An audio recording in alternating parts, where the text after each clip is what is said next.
এই প্রশ্নটি শিক্ষক নিবন্ধন পরীক্ষার জন্য খুবই গুরুত্বপূর্ণ। এই 1, 2, 3, 4 এই 4টি প্রশ্ন শিক্ষক নিবন্ধন 2014 এবং 17 সালে এসেছে।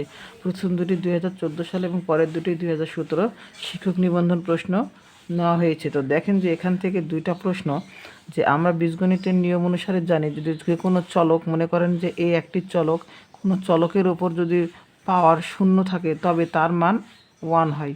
কত বললাম? যে কোনো একটি চলক যার উপর যদি পাওয়ার 0 থাকে তার মান কত হয়?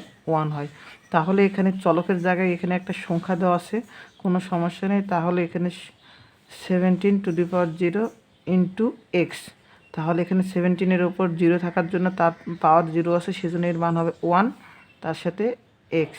তাহলে 1 আর x গুণ করে কত হবে? x। তাহলে এটার মান হবে আমাদের x।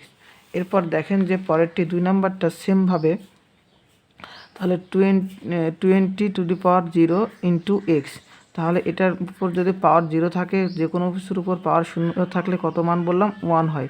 তার সাথে x গুণ আছে, তাহলে তার মান কত হবে? x।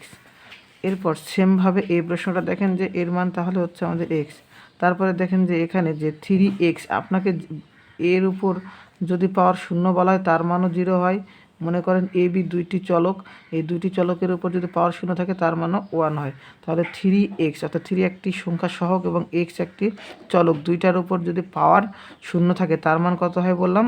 1 হয়। ওকে, তাহলে এখানে 3 আছে এবং x⁻0 কোনো চলকের উপর 0 থাকা মানে তার মান 1।